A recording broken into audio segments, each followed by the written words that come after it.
এদিকেও যত ওদিকেও তত, ঠিক নিতাই গৌর প্রেমানন্দে। হ্যাঁ, কারণ একটাই কারণ, সেই জন্য মহাপ্রভু বলছেন ভারত মহারাজের কথায় সেই কথাটি একটু আস্বাদন করছি। বলছেন ভারত ভূমিতে মনুষ্য জন্ম হইল যার, জীবন সার্থক করি করো পর উপকার। এত সুন্দর কথা, নিজের জীবনটা সার্থক করে তবে পর উপকার করতে বলছেন। হ্যাঁ, ভারতবর্ষ এমন একটা দেশ, একমাত্র ভারতবর্ষ এমন একটা দেশ যে দেশ অবরোহ পন্থায় চলেন, আর বাকি দেশ আরোহ পন্থায় চলেন। এর অর্থ অবরোহ পন্থা মানে ভগবানের উপর কৃপা, ভগবানের কৃপার উপর, ভগবানের বিশ্বাসের উপর নির্ভর করে তারা ভগবানের কাছে চলে যেতে চান। আর অন্যান্য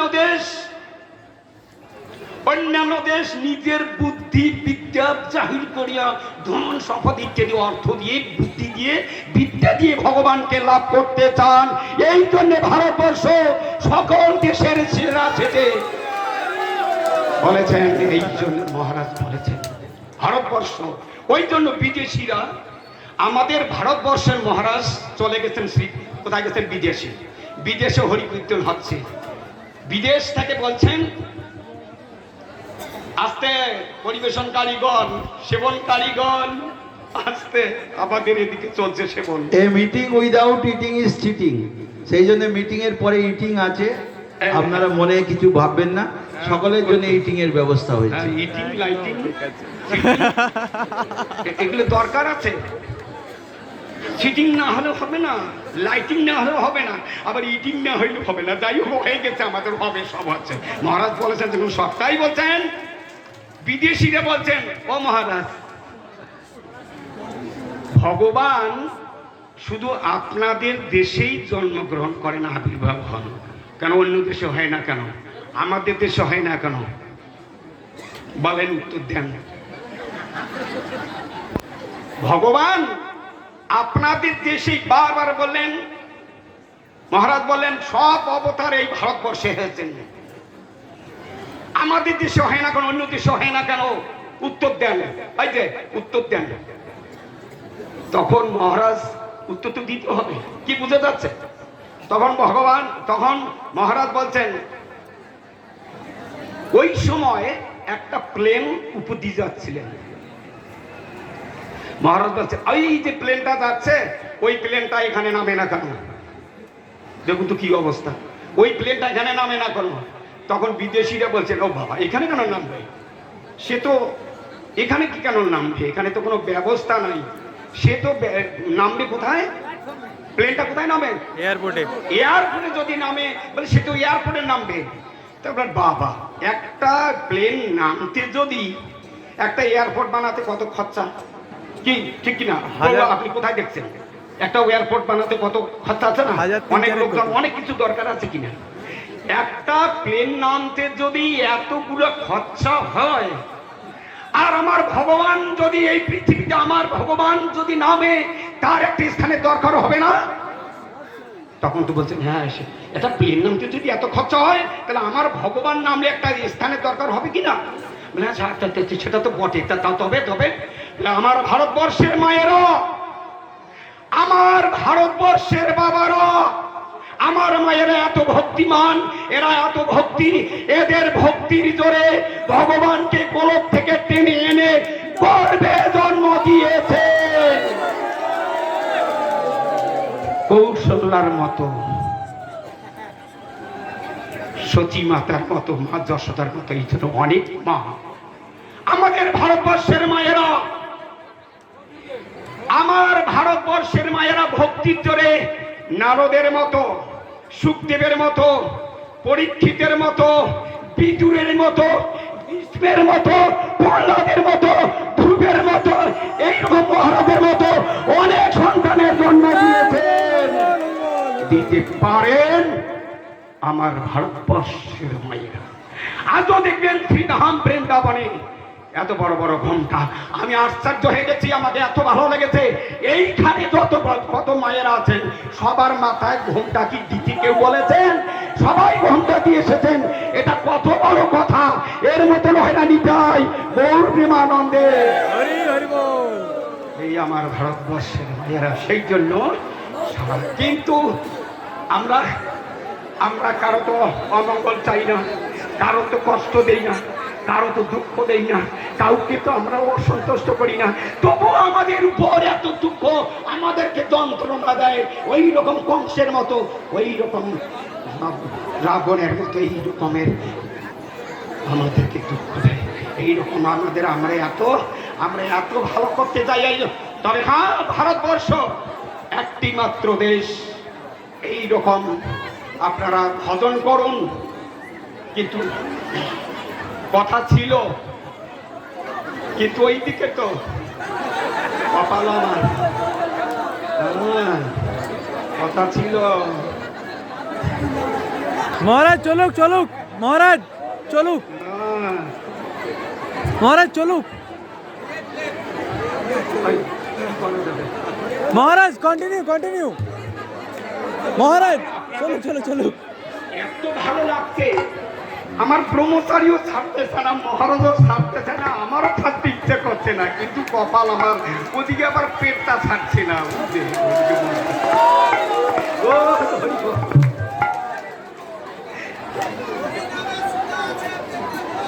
আচ্ছা আচ্ছা আচ্ছা, হ্যাঁ, তাহলে অনেক কথা ছিল। একটা কথা অল্প একটা, মহারাজ মহারাজ অল্প একটু, মহারাজ বলছেন একটু, আমি ছেড়ে দিয়েছি, এখন আপনার রাজা। আচ্ছা, এইবার কেউ চুপ করে থাকতে পারবেন না, আপনাদেরকে ছাড়বো না, তো দিতেই হবে। আমরাও ছেড়ে যাবো না মহারাজ, কি ঘটনা ঘটে গেছেন, আমরাও ছেড়ে যাবো না, একদিন আমরাও ছেড়ে যাবো না। 24 পরগনার সুন্দরবনে প্রচারে গিয়েছিলাম, গেছেন ওখানে কয়েকজন উনি ওইখানে একজন বয়স্ক মা আমার প্রশ্ন করেছে। কি প্রশ্ন করেছে? বলেছে, বাবা আমার না একটা প্রশ্ন জানার ইচ্ছা, একটা জানার ইচ্ছা। তাহলে রে মা, তাহলে তো খুব ভালো কথা, দেখো তুমি প্রশ্ন করো, আমার প্রশ্ন শুনতে ভালো লাগে, উত্তর যদি দিতে না পারি, আমাদের আরো মঠে বড় বড় মহারাজ বানাচ্ছেন, আর শাস্ত্র তো আছে, আপনার এমন কোনো প্রশ্নের উত্তর নাই, বস্তা বস্তা নিয়ে আসুন, সব উত্তর আছে, সব মহারাজ দিতে পারে। মা তুমি প্রশ্ন করো, আমার যদি ভালো লাগে না, যদি আমি উত্তর দিতে পারবো, না হলে মহারাজ মনের কাছে তোমার উত্তর দেবো। কত সুন্দর কথা, আমার শুনতে না ভালো লাগে। তাই তিনি প্রশ্ন করেছিলেন, আপনারা কে উত্তর দিতে পারবেন আমাকে বলবেন, দিতেই হবে, কাউকে ছাড়বেন। বলছেন ভরত মহারাজ কেন হরিণ হয়ে জন্মগ্রহণ করলেন?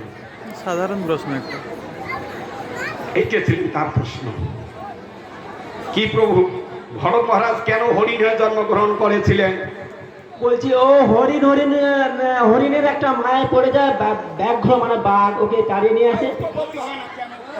এই হরিণ মায়ায় পড়ে গিয়ে ও হরিণ চিন্তা করে মারা যায়। মৃত্যুর সময় হরিণের চিন্তা করতে করতে মারা যায়। কেউ বলবে না, এখন বলতেছে না, তারা বলছেন। তা বলছেন মা কি উত্তর দিয়েছে? যে হরিণের মরবার সময় হরিণ চিন্তা করতে করতে মারা গেছে, তাই হরিণে দিতে আছে। তাহলে উত্তর যদি দিয়েছে, তাহলে উত্তর কি? বলে, বাবা আমার মনোভূত হয় নাই, সর্বনাশ করছে, ওনার মনোভূত হয় নাই। তখন বললাম যে মা কেন মনোভূত হয় নাই? বলে না, এটা উত্তর সবাই দিয়েছেন, কিন্তু আমার না মনোভূত হয় নাই। তখন শুরু হয়ে গেল, প্রভু এটা মানে ভক্ত, তখন শুরু হয়ে গেল, মা তাহলে শোনো, উত্তর শোনো। ওনার মনোভূত হয় নাই। কেন হয় নাই? যে ভরত মহারাজ দেশ, ছেলে মেয়ে, আত্মীয় স্বজন, বন্ধু বান্ধব সবাইকে ত্যাগ করে বনে গিয়ে ভজন করলেন, আর সামান্য একটা হরিণ শিশুর পাল্লায় পড়ে গেলেন। প্রশ্ন তার এইটা, কেন তিনি হরিণে চিন্তা করবেন? এইটাই তার প্রশ্ন। উনি কেন হরিণের চিন্তা করেন? সবে তো ছেড়ে দিয়েছেন, সব কিছু তো ত্যাগ করে দিয়েছেন। এইটাই তার মা। তাহলে শোনো, বলছেন শাস্ত্রে বলছেন অপরাধী ব্যক্তির 3টা লক্ষণ। অপরাধী ব্যক্তির 3টা লক্ষণ। মা শোনো, যারা অপরাধী ব্যক্তি তার 3টা লক্ষণ। 3টা লক্ষণ। 1 নম্বর, নামে রুচি থাকিবে না। ভগবানের নামে রুচি থাকবে না, ভগবানের নামে রুচি নাই। 2, আত্মধিক্কারে অশ্রু আসিবে না। আত্মধিক্কারে, আমি যে ভুল করেছি, হায় হায় রে আমি অন্যায় করেছি, না ভুল করেছি, দুঃখ দিয়েছি, বেশ করেছি, আরো দেব। অপরাধী ব্যক্তি। 3, ইষ্টের সুখচিন্তা থাকবে না, ভগবানের সুখচিন্তা থাকবে না। এই 3টার একটাও যদি থাকে সে অপরাধী ব্যক্তি। এবার বললেন যে মা শোনো, অনর্থগ্রস্ত ব্যক্তির 5টা লক্ষণ। অনর্থগ্রস্ত ব্যক্তির 5টা লক্ষণ কি কি? লয়, বিক্ষেপ, অপ্রতিপত্তি, রসাস্বাদ, কষায়। লয়, লয় মানে নিদ্রা। ওই দেখবেন, আপনাদের এখানকার কথা বলছি না, আপনার ওটা আমাদের। লয় মানে ওই হরি কথা শুনতে গেলে ওই ঘুম আসবে। ভগবানের কথা শ্রবণ করিলে, আর মোবাইলটা দাও, আর টিভি দাও, আর ওই যে সিনেমা দাও, দেখবেন ওর ঘুম আসে না। ভগবানের কথা হলেই ঘুম। আপনাদের পাশে আছে কিনা আমি জানি না, এখানে তো কেউ ঘুমে না, এই দেশেই ঘুমে না, ওটা অন্য দেশের কথা বলছি। লয়, বিক্ষেপ। বিক্ষেপ মানে অলসতা। ভগবত ভজনে অলসতা। ও বাবা একাদশী ব্রত করতে হবে, আবার ভোরবেলায় উঠিতে হইবে, অলসতা। লয়, বিক্ষেপ। অপ্রতিপত্তি বললেন অন্য মনস্ক। এখানে হয়তো হরিকথা শুনছে, মনটা গেছে ওই দিকের কথা বলবো না, কি ওরা লয়, বিক্ষেপ, অপ্রতিপত্তি। এবার অন্য মনস্ক। রসাস্বাদ। রসাস্বাদ মানে চঞ্চলতা। কি করছে, উঠছে বুঝছে, চঞ্চল। তার মানে জানবেন ওর অনর্থ আছে। এইবার 5 নম্বর হচ্ছেন কষায়। এই কষায় দুষ্টা ভরত মহারাজের ছিলেন। কষায় মানে এই কথাটা উঠেছিলেন তখন। কষায় মানে বাসনার সূক্ষ্ম অবস্থা। কি সূক্ষ্ম অবস্থা মানে এত বাসনার এত কম, এইটুকু। ভরত মহারাজ গোলকে চলে যাচ্ছেন, যেই গোলকে যাচ্ছিলেন অমনি গোলকে চলে যাচ্ছেন, চলে যাবেন, কিন্তু ভগবান দেখলেন ওর ভিতরে একটু দোষ রয়ে গেছে। কি দোষ? একটু কষায়। কি কষায়টা কি ছিল? ভরত মহারাজের একটা কষায় ছিল, আমার প্রজারা, আহা আমার প্রজারা সন্তানের মতো। এই যে আমার, এই বাসনাটা সূক্ষ্মভাবে ছিলেন ভরত মহারাজ। এইটুকু তার ছিল না যে সব ভগবানের, আমার বলিতে কোনো কিছুই নাই। ওই যে বাসনার সূক্ষ্ম অবস্থা, এইটুকু দোষ ছিল বলে তাকে আর গোলকে যেতে দিলেন না। কারণ এই জগতের কোনো কিছু যদি কামনা বাসনা থাকে তাহলে গোলকে যেতে পারবেন না, আমরা পারতে পারি না যদি এই জগতের কোনো বাসনা কামনা থাকে। ওই জন্য যারা সাধন বাদন করছেন, তারা সাধন করছেন। সাধন কথার অর্থ নিজের, কি হলো ওইদিকে টক টক করে কেন ইয়ে করছে ওইদিকে বন্ধ কর রে। কি কথাটা কোথায় গেল? সাধন কথার অর্থ বলছেন আরে ভাই নিজের, আসতে রে বাবা, কপাল আমার আসতে, এইখানে কম আসতে, ওইটা একটু বলুন আবার এদেরকে খাওয়া বন্ধ কর। যাই হোক, আমি আরো গিয়ে চলে যাই। নিজের যে দোষগুলো আছে না, নিজের অনর্থ, নিজের যে দোষ,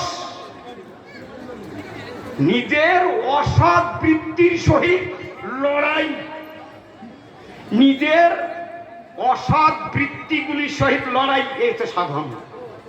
মনে থাকে তো, অসৎ বৃত্তি, আমার পেপার পড়া নেশা, আমার চা খাওয়া নেশা, আমার অমুক করা নেশা, আমার অমুক ঘাটার নেশা, এইসব অসৎ বৃত্তি।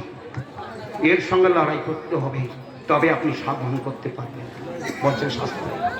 নিজের অসৎ বৃত্তিগুলির সহিত লড়াই, তাই বললেন ভরত মহারাজ ওই একটু দোষ রয়ে গেলেন, আমার প্রজারা আমার সন্তানের মতো, খারাপ কিছু নয়, কিন্তু এইখানকার এতটুকু থাকলে যেতে যাওয়া যাবে না। মহারাজ সে কথা বলছেন। এই জগতে ভরত মহারাজের ওইটুকু ছিলেন বলে এখন তাকে গোলকে আর যেতে দেওয়া হলো না। এখন নিজের দোষ কেউ নিজে বুঝতে পারি না, কিন্তু ভগবান তো সব জানেন, তাই কি করলেন? কিন্তু ভগবান ভক্তের দোষ, ভক্ত যদি দোষ করে সঙ্গে সঙ্গে সেটা মোচন করে দেন, ওটা মোচন করে দেন, ওটা রাখেন না। কিন্তু অভক্তের কোনো দোষ মোচন করেন না।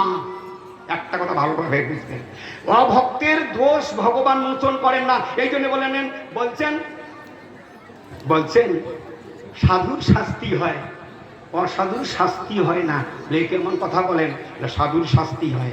সাধুকে এখানে শাস্তি দিয়ে, তার মানে দুঃখ কষ্ট জ্বালা যন্ত্রণা দিয়ে এখানে সংশোধন করে, তাকে গোলকে নিয়ে গিয়ে বলে যায় এখন তুই আনন্দ কর। আর এই জগতে যারা ফুর্তি করছে, আনন্দ করছে, বলে কর না যত পারিস, তারপর নরকে নিয়ে গিয়ে আস্তে আস্তে কেলা নিয়ে যান।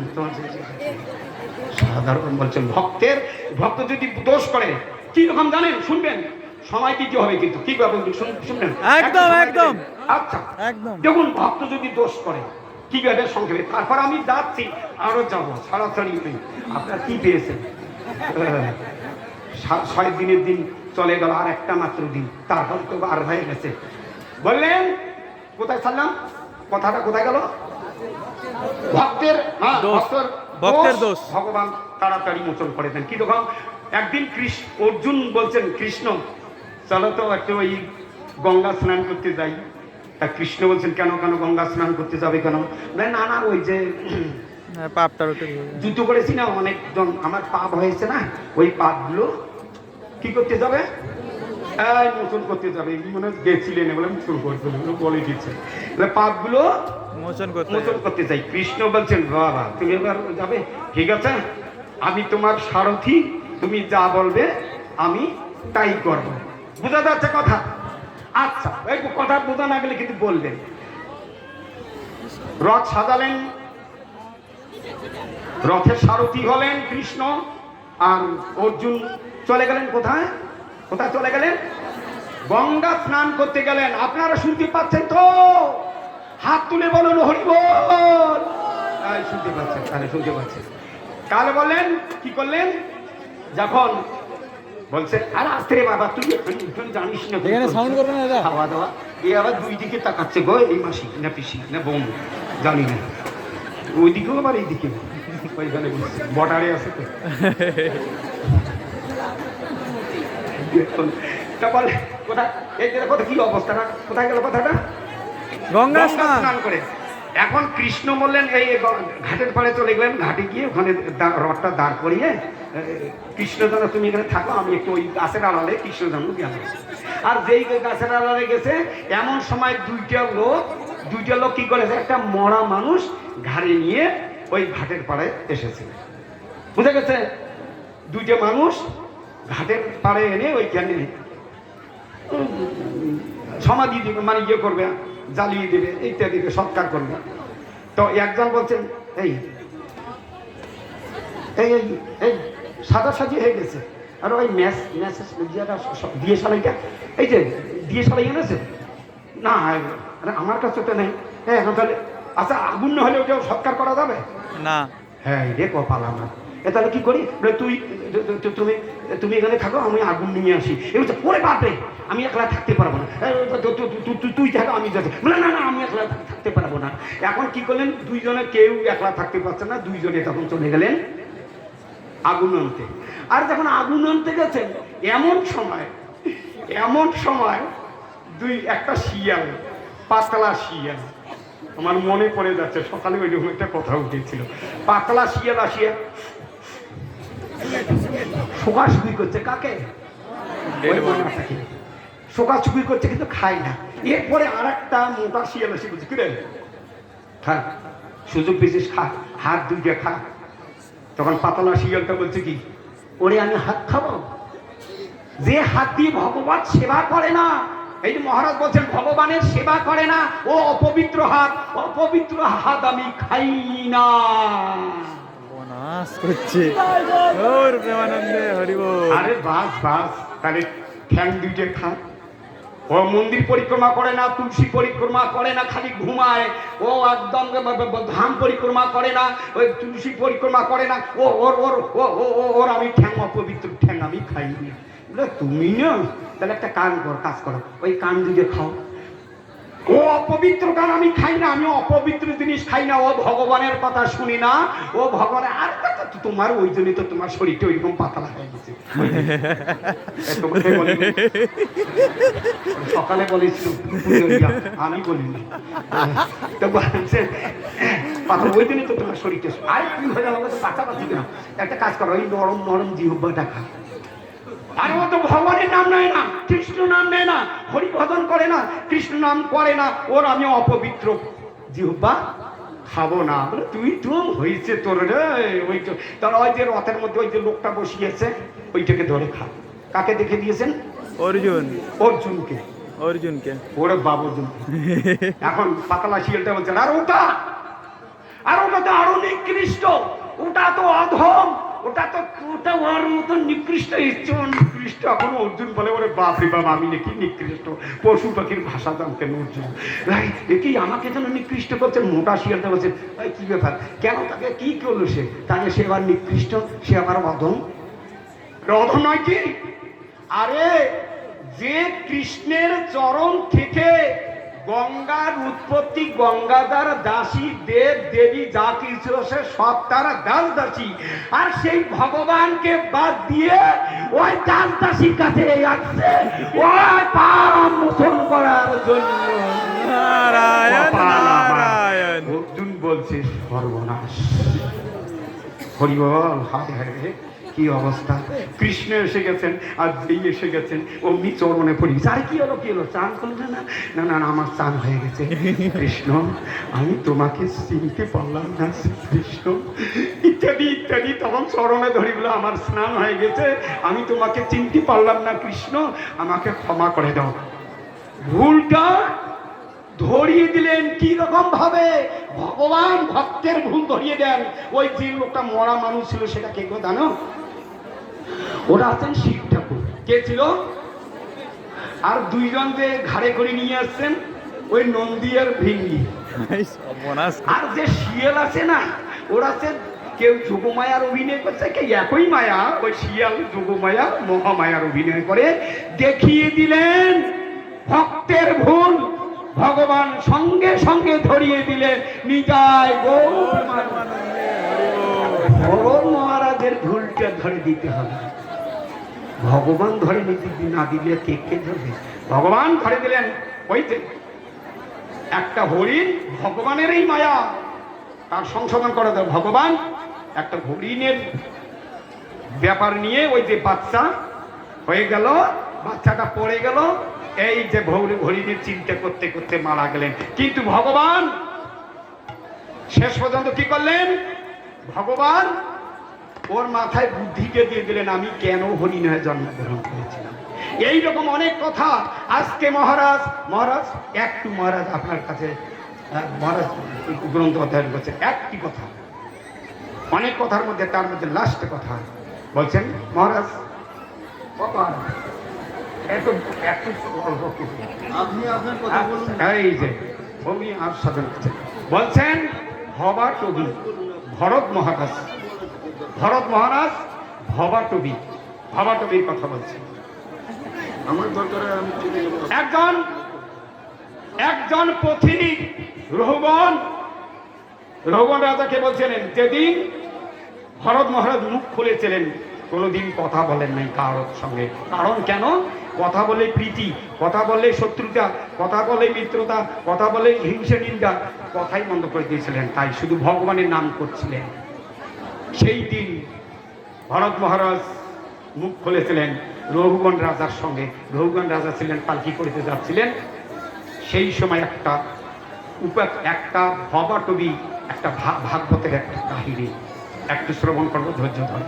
ততক্ষণে একসঙ্গে গেলে ওখানে জায়গা দেওয়া যাবে না, আস্তে আস্তে যাবেন, এদিকে চলবে এদিকে চলবে, ঠিক আছে? বাস বললেন, রঘুগণ, একজন পথিক অরণ্যে প্রবেশ করেছেন। একজন পথিক অরণ্যে প্রবেশ করেছেন, কিন্তু কোনো পথ ঘাট নাই, অরণ্যে কোনো পথ ঘাট নাই, তাই চলছেন। কিন্তু কাকর, তারপর বিচুটি পাতা, গাছের কাটা সব পালিয়ে যাচ্ছেন। পালিয়ে যখন যাচ্ছিলেন তখন ওই গাছের কাটা বিচুটি পাতা আবার উপরে উঠছেন, আবার নিচে নামছেন, গর্তের মধ্যে পড়ে যাচ্ছেন। রক্তাক্ত কলেবর। কার রক্তাক্ত কলেবর? ওই পথিকের, যে বনে প্রবেশ করেছিলেন। যখন বনে প্রবেশ করেছিলেন, ওই পথিকের রক্তাক্ত কলেবর। পালিয়ে যাচ্ছেন, কিন্তু পালাতে পালাতে 6 জন ডাকাত তাকে ধরে ফেলেছেন। কয়জন ডাকাত? 6 জন ডাকাত দস্যু তাকে ধরে ফেলেছিলেন। যখন ধরে ফেলেছিলেন তখন তার সমস্ত সম্পত্তি, যার ধন ছিল, হরণ করে নিয়েছেন। কে হরণ করে নিলেন? ডাকাত হরণ করে নিলেন। তবুও ওদের হাত থেকে বাঁচতে গিয়ে, ওরা যখন পেয়ে গেছেন তখন ওদের হাত থেকে বাঁচতে গিয়ে ওরা ছেড়ে দিলেন। এইবার ধরেছিলেন তাকে কতগুলো শ্রীগাল। কি ধরেছিলেন? শ্রীগাল। কতগুলো শ্রীগাল ধরেছিলেন। শ্রীগালগুলো তার মাংস খাবলে নিয়ে খাচ্ছেন, ছাড়াছাড়ির ব্যাপার নেই। খাইতে তার সমস্ত মাংস শেষ, শুধু হাড় হাড্ডিগুলো রয়ে গেল। তথাপিও ওই পথিক রঘুগণ, ওই পথিক তথাপিও পালিয়ে যাচ্ছেন। পালিয়ে যেতে যেতে ওই একটা গর্তের যখন মাংস শেষ, তখন শ্রীগালগুলো ছেড়ে দিয়েছেন। এবার ছেড়ে যখন দিলেন তখন ওই আবার পালাতে একটা কুয়ার মধ্যে পড়ে গেল। কোথায় পড়ে গেছে? একটা কুয়ার মধ্যে পড়ে গেলেন। কিন্তু কুয়ার মধ্যে যখন পড়ে গেলেন, ওইখানে যখন পড়ে গেলেন তখন কতগুলো ঘাস ধরে ফেলেছেন। পড়ে তখন গেলেন, ঘাস ধরে ফেলেছেন। ঘাস যখন ধরেছেন, 2 হাতে যখন ঘাস ধরেছেন, মাঝখানে আটকা পড়ে গেছে। কুয়ার মাঝখানে আটকা পড়ে গেছে। বাবু শোনা যাচ্ছে? আপনাকে বলছি, এই বোঝা যাচ্ছে? ঘাস ধরেছেন। যখন ঘাস ধরেছেন মাঝখানে আটকা পড়ে গেছেন। আর মাঝখানে যখন আটকা পড়েছেন তখন নিচের দিকে তাকিয়ে দেখে বিরাট একটা অজগর সাপ হা করে আছে। ওই পর রে, ওইখান থেকে পর, তোকে দেখ কি করি। কোথায় চলে যাবে? অজগরে। উপরের দিকে তাকিয়ে দেখেন একটা বাঘ উপরের দিকে তাক দেখছেন। উঠলে দেখ তোকে না একদম আচ্ছা চড়ে একদম কামড়িয়ে তোমাকে কি অবস্থা করি। রঘুগণ, ওই পথিক নিচে দেখে অজগর, উপরে দেখে বাঘ, মাঝখানে সেই ব্যক্তি, সেই পথিক। এবার কি করেছে জানেন রঘুগণ? ওই পথিক এমন বিপদের মধ্যে পড়া সত্ত্বেও ওইখানে ছিল একটা মৌমাছির চাক। ভালো করে শুনি, ওইখানে ছিলেন মৌমাছির চাক। সে তার কি হলো, এত বিপদের মধ্যে পড়া সত্ত্বেও সে মধু খাবার শখ হয়েছে। তাই কায়দা কৌশল করে, ওইখানে কায়দা করে একটা ঘাস দিয়ে ওই মৌচকের মধ্যে দিয়েছে ধুত। উপর থেকে মধু টুক টুক করে পড়ছে আর জিহ্বাটা দিয়ে দিয়েছে। কি মিষ্টি কি মিষ্টি, কি মিষ্টি কি মিষ্টি। আর যতগুলো মৌমাছি ছিল সবগুলো তাকে অত্যাচারে দংশন করা শুরু করে দিয়েছে। একদিক দিয়ে বলছে মরে গেলাম, কি মিষ্টি কি মিষ্টি, মরে গেলাম। একদিকে মিষ্টি আর একদিকে যন্ত্রণা। রোগন ওই পথিক এমন অবস্থা দেখছেন, যে ঘাসগুলো ধরেছেন, একটা সাদা ইঁদুর আর একটা কালো ইঁদুর, বাস কুটুর কুটুর কুটুর কুটুর কুটুর কুটুর কুটুর করে ওই যে ঘাসগুলো ধরেছিলেন ওই ঘাসগুলো কাটা শুরু করে দিয়েছেন। যখন কাটা শুরু করে দিয়েছেন তখন চিৎকার করে বলতে উঠছেন, বাঁচাও বাঁচাও বাঁচাও বাঁচাও। কেউ যাবেন? আর বনের মধ্যে পড়ে গেছে ওই অবস্থায়। আপনি যদি ডাকেন, আজ পর্যন্ত এখনো যদি ডাকেন ভগবানের কাছে, ডাকলে কার কাছে পৌঁছায়? কেউ না শুনুক, ভগবানের কাছে পৌঁছে যায়। ভগবান তখন কি করলেন, তার নিজজন নারদকে পাঠিয়ে দিলেন। ওই আকাশ পথে যাচ্ছিলেন, তখন এসে দেখে হায় হায় হায় হায় রে, এটা কে কোথায় এখানে চিৎকার করছে, নিশ্চয় বিপদে পড়েছে। তাই নারদ মুনি কি করলেন, একটা লতা জাতীয় ঘাস টেনে উঠে, আর যখন নারদ মুনিকে দেখেছেন তখন বাঘটা পালিয়ে গেছে। মানে মানুষ দেখলে আবার বাঘ পালায় নাকি? পালায়। নারদ মুনি যখন ওই একটা লতা জাতীয় ঘাস টেনে এনে ওকে বলছেন, ধর, শক্ত করি ধর, শক্ত করি ধর, এখনই তোর এই গেলি, এই কুটুর কুটুর কুটুর কুটুর শেষ বাঁধা মানে না। ওই কাটতেই আছে ঘাসগুলো। আর ঘাসগুলো কাটা গেলে থাকবে কোথায় যাবে? ঠিক না? হ্যাঁ, ওইখানে চলে যাবে। তাই সে বেচারা শক্ত করে দিচ্ছে আর টেনে টেনে টেনে টেনে, কোথায় গেছিলি, কোথায় যাচ্ছিলি, এখানে প্রবেশ করেছে। হ্যাঁ, কাঁদিস না, চল আমার সঙ্গে চল। ভবাটবি, এবার বলুন, আমি কাউকে ছাড়ছি না তো, এইবার বলুন ওই লোক, ওই পথিক কে ছিলেন গো? বলে ওই পথিক এই ভগবান ভোলাজি। এরা কোন, ওই পথিক কোথায় প্রবেশ করেছিলেন? অরণ্যে। অরণ্য মানে এই সংসার বনে প্রবেশ করেছিল এই ভগবত ভোলাজি। এখানে ওই কাপড় বালি বিচুটি পাতা রাচ্চা, তাহলে সংসারের জ্বালা যন্ত্রণা দুঃখ কষ্ট ছাড়া আর অন্য কিছু নেই। শুনতে সুখ, কিন্তু সুখ নেই, দুঃখই। এইবার তথাপিও এই সংসারে চলছে। রৌবন ওই পথি কে ধরেছিলেন? ওই পথিকে কে ধরেছিলেন? নারদ। কে ধরেছিলেন? ডাকাত ধরেছিলেন। কয়জন? 6 জন ডাকাত। এই 6 জন ডাকাত কে গো? কাম, ক্রোধ, লোভ, মোহ, মদ, বাৎসর্য।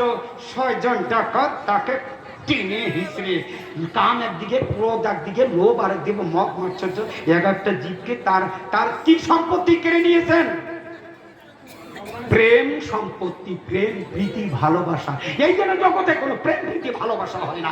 যারা ভজন করে তাদের কাছে প্রেম প্রীতি আছে, তারা ভালোবাসতে জানে। এই জন্য ভগবানকে যারা ভালোবাসে তারা সবাইকে ভালোবাসতে পারে। ভগবানকে যারা ভালোবাসে না তারা কাউকে ভালোবাসে। ভক্তের বলছেন, ভক্তের সব ভালো, ভক্তের কোনোটাই ভালো নয়। দুর্যোধনের তাই অবস্থা। বললেন ওই পথে। এবার কে ধরেছিলেন? প্রেম সম্পত্তি আমাদের সব হরণ করে নিয়েছেন, যেটা দিয়ে আমরা ভগবানকে ভালোবাসবো, সবাইকে ভালোবাসতে পারি। এবার কে ধরেছিলেন? কে ধরেছিলেন? শিয়াল। ওই শিয়ালগুলো কে গো? মহাজনগণ বলেন ওই শিয়ালগুলো হচ্ছেন পরিবার। ওই শিয়ালগুলো হচ্ছেন আত্মীয় স্বজন, পরিবার। ওই খাটতে খাটতে খাটতে বাবার 3টে মাথা হয়ে গেল। তথাপিও ছেলেও বলবে না, বউ বলবে না, ওই মেয়েও বলবে না বাবা সোনা টোনা দিতে হবে না, কিছু দিতে হবে না। না, এমন একটা অবস্থা, ওই হাড়ের উপর চামড়াগুলো পড়ে গেল। এই জন্য বলেন এইবার কোথায় পড়ে গিয়েছিলেন? কুয়ার মধ্যে। ওই কুয়ার মধ্যে যখন পড়েছিলেন তখন ওই নিচে কি দেখেছিলেন? অজগর মানে কাল, মানে মৃত্যু অপেক্ষা করে আছে। উপরে কে ছিলেন? বাপ আছে মায়া। মায়া বলছে নাই পালাবি, 10 হাতে 10টা অস্ত্র দাঁত দিয়ে একদম কামড়ে শেষ করে দেবো, পালাবি কোথায়? রৌবন ওই পথিক, এই ভগবত ভোলাজি এইরকম অবস্থায় পড়ে আছে। তথাপিও সে তথাপিও কি করছেন, ওইখানে কি ছিল, কি ছিল ওইখানে খানা, মৌসা মধু খাবার ইচ্ছা, ওই বলছে মধু খাবার ইচ্ছা। 85 বছরের বৃদ্ধা বুড়া শিববা বলে কি, মহারাজ আশীর্বাদ করবেন আমি যেন ভালো হই, তুই ভালো হয়ে খেমকা নাচন নাচন নাচবি, নাতি নাতির বিয়া, পাওয়ারি চশমা লাগে, তুমি টিভি দিবে, মোবাইল ঘাটবে, এই কথাটা বলতে পারলে না।